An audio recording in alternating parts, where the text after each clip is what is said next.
referring back to the hippies, here's a mural that on Polk and Ellis. You may have seen this one in a parking lot. Yep. It's about 20 feet high, 30 feet across. 50th Summer of Love. So it's celebrating the 50th Summer of Love, or is it? Because love is crossed out and homeless has been written in above by the artist who created this.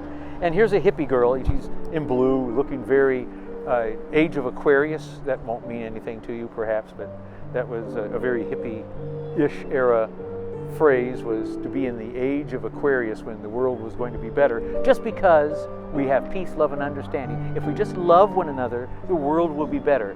Really? It doesn't turn out that way. There's still homelessness. That's what this mural is declaring. So we have governments in order to make things better than just living by the mantra of peace, love, I just love you and therefore I'll treat you good. Well, again, that doesn't work out. We can see that.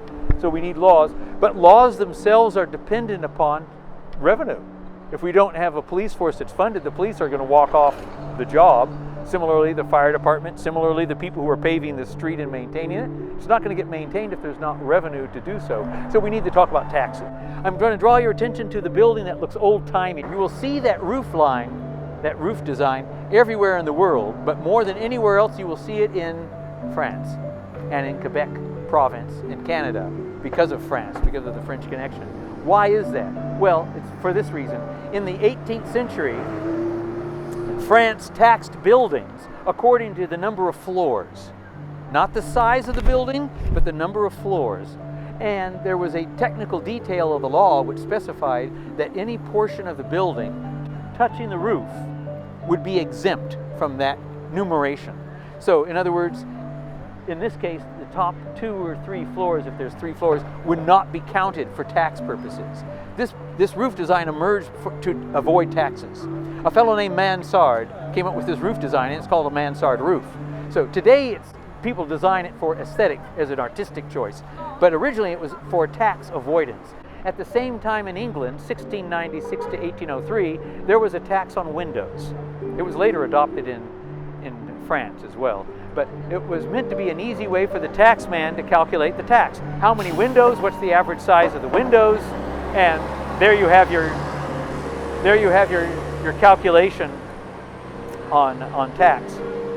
The result, though, was this. If you walk around London, you'll see big buildings with little windows. And you can impress whoever you're walking along with by saying, that building went up in about 1750. And you'd be right, because it's during the middle of that tax era. These buildings were constructed with little windows because with a little window you had a little tax.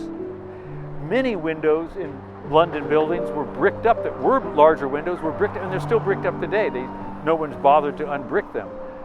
As a matter of fact, the expression in English, daylight robbery, which up until I did the research on this matter, as probably yourself too, believed was a reference to somebody who breaks into my home during daytime hours to steal something. No, it's a reference to the tax man literally stealing daylight from inside because of the little windows. The little windows are stealing daylight from the inhabitants of the building. One last example of what I'm trying to impress upon you is this. When you think of Amsterdam, what do you think of in terms of the design of buildings? Tall and thin, perhaps? Tall and why? Because in Holland in the past, buildings were not taxed on how high the buildings were, nor how deep the buildings were, only on what the frontage was. The narrower you built your structure, you could have it 1,000,000 miles high, but if it was 2 meters wide, that was your tax, was based on 2 meters. So the point here is that whatever is taxed, there tends to be less of that. There is only one thing in this world which I'm aware of, which, if it is taxed, there's more of that, not less. With everything else, if it is taxed, there tends to be less of that something.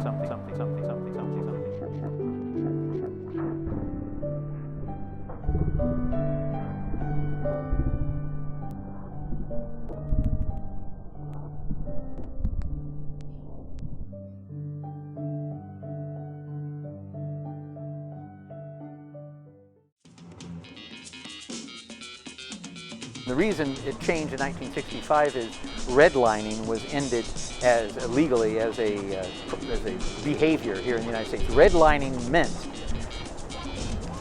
the practice by local government as well as by informally real estate agents of restricting access to different neighborhoods according to race.